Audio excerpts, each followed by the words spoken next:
चंद्रयान 3 रास्ते में ही था, तभी इसरो ने साधा सूरज से कनेक्शन, मिली बड़ी जीत। चांद को किया मुट्ठी में, अब है सूरज की बारी। आदित्य L1 मिशन से सूरज पर तिरंगा फहराने की है तैयारी। जी हाँ दोस्तों, अब भारत चांद से आगे निकलकर सूरज की यात्रा की तैयारी कर रहा है और इसरो का यह मिशन उसे स्पेस रेस में सबसे आगे, बहुत आगे पहुंचा देगा। आखिर क्या है इसरो का मिशन और क्यों ये इसरो के लिए इंपॉर्टेंट है और इसे कब लॉन्च किया जाएगा, आज के वीडियो में हम आपके लिए इस मिशन की पूरी जानकारी लेकर आए हैं, तो बने रहिए वीडियो के अंत तक। दोस्तों, भारत चंद्रयान 3 की सफल लॉन्चिंग कर चुका है और अगर सब कुछ ठीक रहा तो ये 23 अगस्त को चांद की सतह पर सफलतापूर्वक लैंड करेगा। इसके बाद भारत दुनिया का चौथा ऐसा देश बन जाएगा जो कि चांद की सतह पर सफलतापूर्वक पहुंच पाया है। लेकिन इसरो की उड़ान केवल चांद तक नहीं है, वो पूरे सौरमंडल में तिरंगा लहराना चाहता है। इसकी शुरुआत चांद से हो चुकी है और अब अगला नंबर है हमारे सूरज का। जी हाँ दोस्तों, सूरज तक पहुंचने के लिए इसरो अपनी कमर कस चुका है और मिशन आदित्य L1 की तैयारी जोर शोर से चल रही है। इसरो का यह प्रोजेक्ट इंटरनेशनल लेवल पर काफी इंपॉर्टेंट है।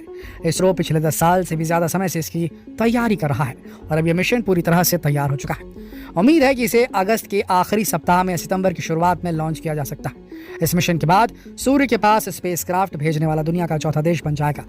इससे पहले अमेरिका, जर्मनी व यूरोपीय स्पेस एजेंसी सूर्य पर पहुंच चुके हैं। दोस्तों, सूरज पृथ्वी से लगभग 150 मिलियन किलोमीटर की दूरी पर स्थित है और हमारे सौरमंडल के लिए ऊर्जा का सोर्स है। हमारे सौरमंडल के सभी ग्रह उसके चारों तरफ चक्कर लगाते हैं और धरती पर जीवन की मौजूदगी की एक वजह सूर्य की पर्याप्त रोशनी भी है। पृथ्वी की सूर्य से दूरी एकदम परफेक्ट है, न बहुत कम न बहुत ज्यादा, इसीलिए एक हैबिटेबल प्लैनेट है। लेकिन सूरज की इतनी ज्यादा इंपॉर्टेंस होने के बाद भी सूरज के ऊपर ज्यादा रिसर्च नहीं हुई है और इसलिए इसरो ने सूर्य में छिपे रहस्यों को उजागर करने के लिए इस मिशन की प्लानिंग की है। इसे पोलर सैटेलाइट लॉन्च व्हीकल यानी PSLV रॉकेट से लॉन्च किया जाएगा।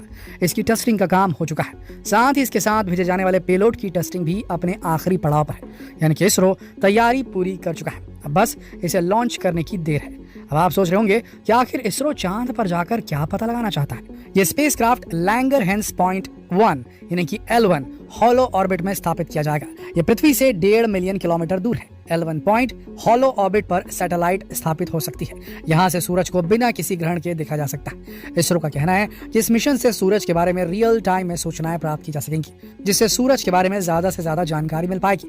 इसरो के अनुसार ये स्पेसक्राफ्ट फोटोस्फीयर, क्रोमोस्फीयर और सूर्य की सबसे बाहरी परतों यानी कोरोना की जांच करने में मदद करेगा और इस काम के लिए वो अपने साथ 7 पेलोड लेकर जाएगा, जिनमें से 6 पेलोड्स इसरो और दूसरे ऑर्गेनाइजेशंस ने बनाए हैं। ये 7 पेलोड्स हैं: visible emission line coronagraph VELC, solar ultraviolet imaging telescope SUIT, solar low energy X-ray spectrometer SOLEXS, Aditya solar wind particle experiment ASPEX, high energy L1 orbiting X-ray spectrometer HEL1OS, plasma analyser package for Aditya PAPA, advance tri axis high resolution digital magnetometer.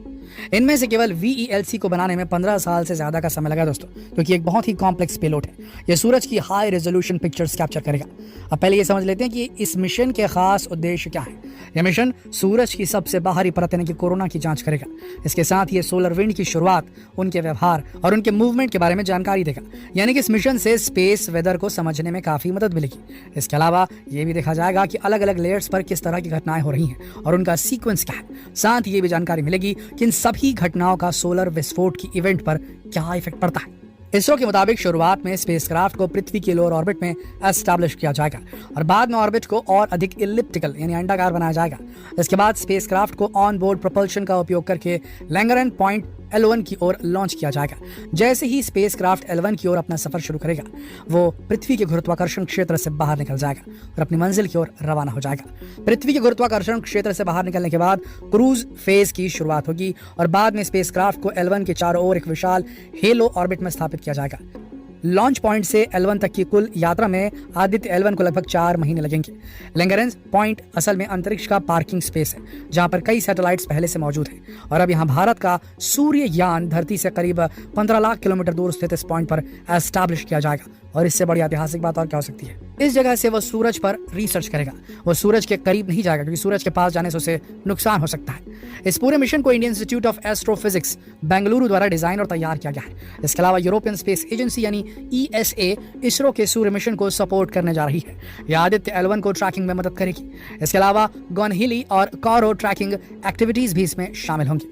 सूरज धरती के सबसे करीबी सितारा है। ऐसे में दूसरे सितारों के मुताबिक इसके बारे में ज्यादा डिटेल से स्टडी की जा सकती है। इसके अलावा सूरज के बारे में रिसर्च करने से हमें अपनी आकाश गंगा और दूसरी गैलेक्सीज के बारे में ज्यादा जानकारी मिलेगी।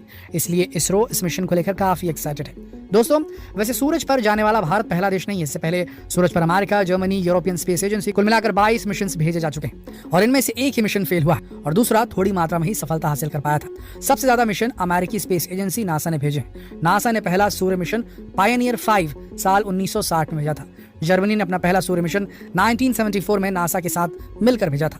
यूरोपियन स्पेस एजेंसी ने अपना पहला मिशन नासा के साथ मिलकर 1994 में भेजा था।